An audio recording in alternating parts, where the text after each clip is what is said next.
All right, welcome back to this edition of UBV News. Today's topic we're going to be discussing is the Alligator Alcatraz. That is the detention center down in Florida.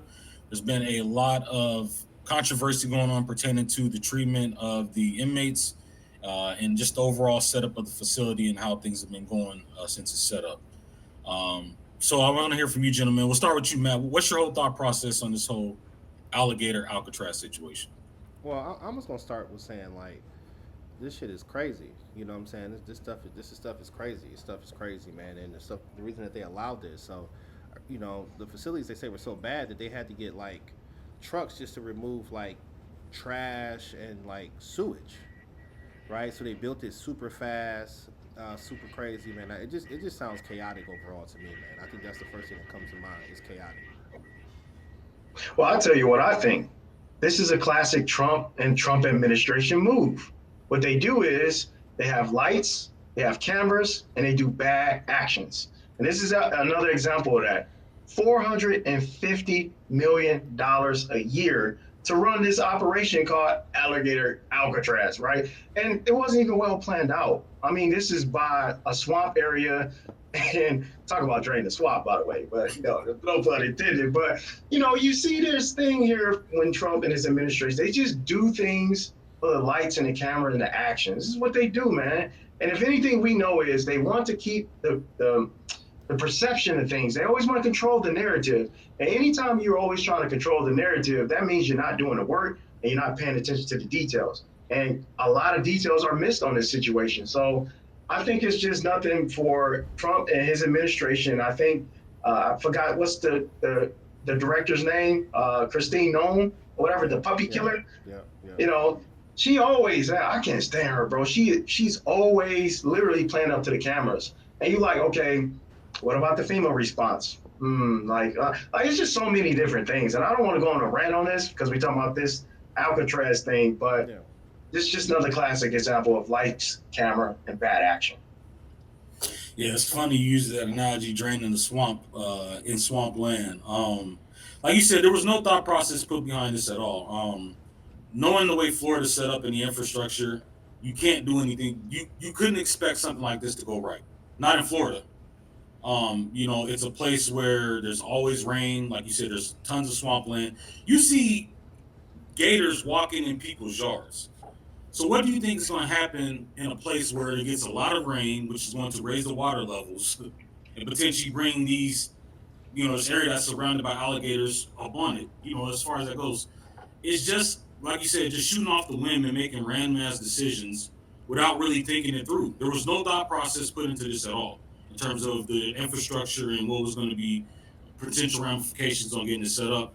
And like you said, Ivory, it's just another shoot off the hip situation where Trump made something that was just literally he probably thought of that morning and put it in place, and the next thing you know, it's a disaster. And here we go again with another situation.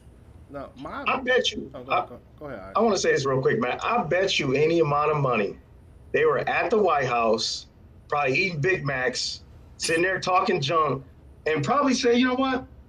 It'd be a great idea to have alligators and show alligators, and we can just kind of we can show off what these people, these migrants try to escape. This is what can happen to them, right? So Trump, somebody probably put that in his head, and he kind of ran with that, like, you know what, that would be a great idea.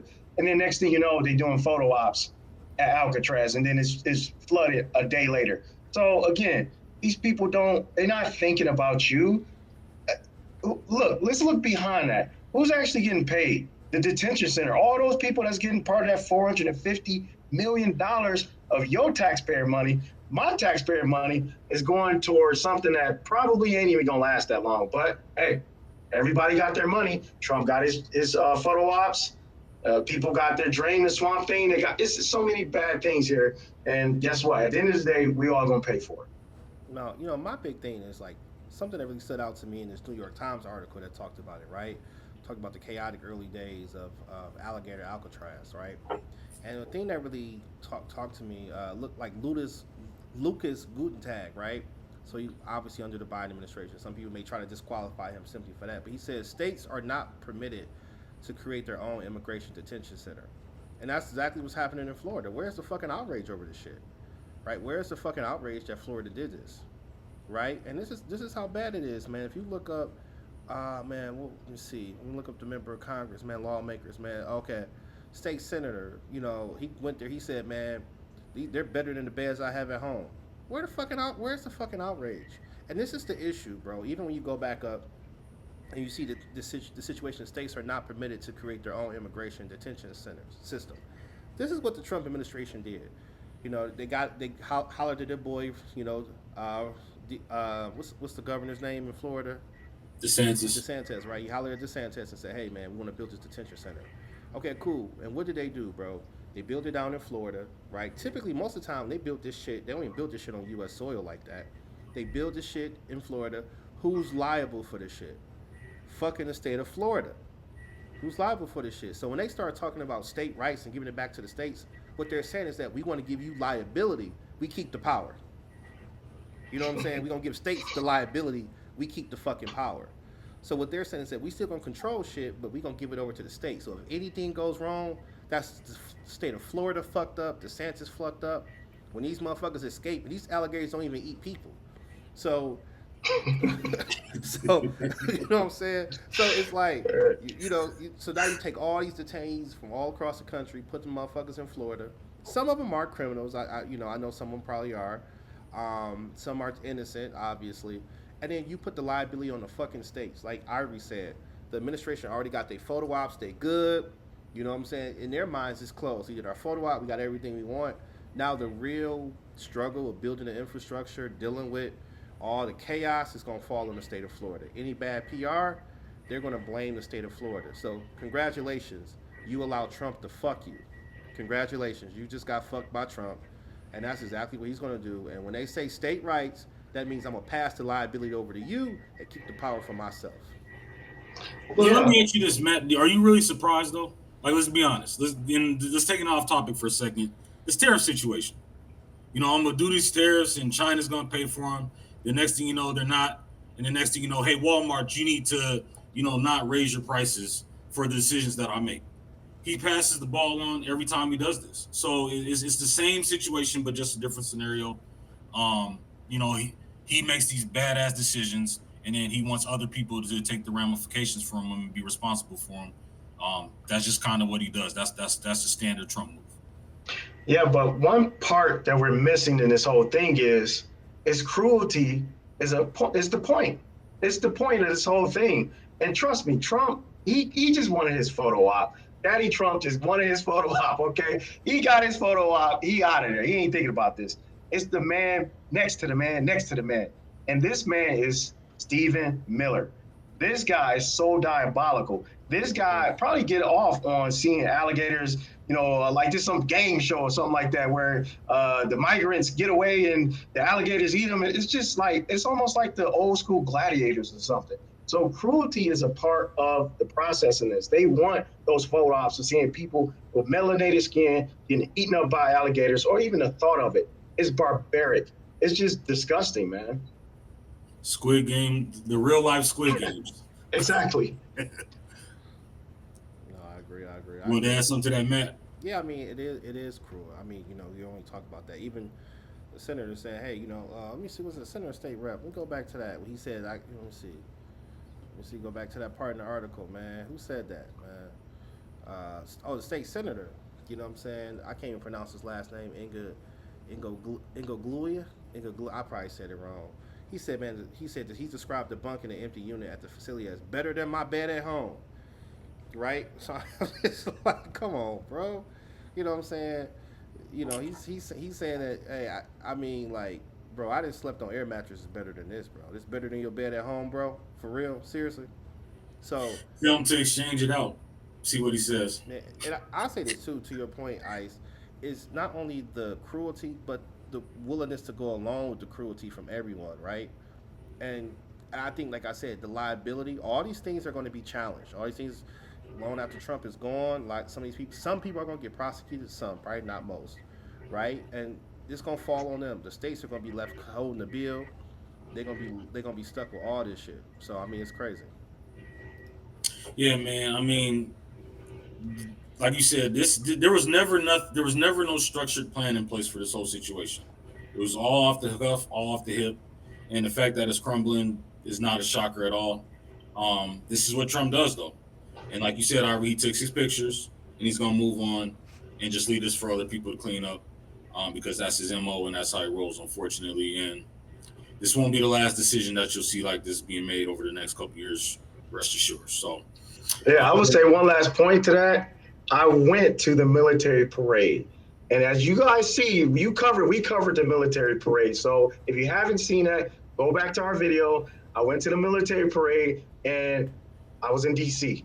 And $45 million was spent on this whole military parade. And guess what? I mean, I'm not gonna say it wasn't well planned, because I wouldn't say that. So somebody in this administration, they did something at least to make the army look good, right? We don't want our soldiers and troops to be looking bad. But Trump looked so depressed at his military birthday parade. He looked so depressed. And the reason why is because he thought he was about to get this huge turnout, this surge of MAGA people everywhere, flooding DC. And he felt so crunchy when the No Kings Parade actually had more people. It was almost 10 million people at the No Kings Parade. And I would say about a good 10,000 people at his own birthday party parade thing. So I know Trump, he's into numbers, into crowd sizes, and unfortunately, Daddy Trump, he came up short. So but he got his photo up this time, though. yeah, it's all about ego at the end of the day. That's what was really more crushed than anything. Like you said, he was expecting this huge, record-breaking crowd, and obviously it didn't come. Hey, do that again, bro. What the hell is that? The Donald Trump gang. Epstein files, bro. Keep hands off people, man. Epstein files, bro. What the hell that is, man? Hey, like, he about to steal something, bro. Like, oh man! Hey, he said grab him by the. He be like, man, that's just Epstein. He be trying to grab, bro. Yeah, man. I don't know that. Hey, grab them Epstein files, huh? That's what you said. Yeah. That's what the threes were. E for Epstein. Hey, Trump be like, nice shape. Trump try to. Yeah, dude. Yeah, but Epstein. That's some Epstein days, bro. That dude try to grab somebody, bro. He always make weird noises. It's great. Trying to grab him, bro. Oh man, he's a character, 100%, man. But we do want to hear from you. Go ahead and comment below. What is your thoughts on this whole Alligator Alcatraz? How it's put together, how it's actually being operated and running, and ultimately the ramifications of its few short time period as far as operations go. Comment below. Also, make sure you share, like this video, subscribe to our channel as we continue to push forward for the Black Agenda 2028, as that is the number one priority for this content that we're bringing you. And ultimately, it is to make sure that we put in politicians who don't make these type of decisions and put us in a deeper hole than we already are. So we appreciate you joining us. You guys have a lovely day, and we'll talk to you soon. Take care.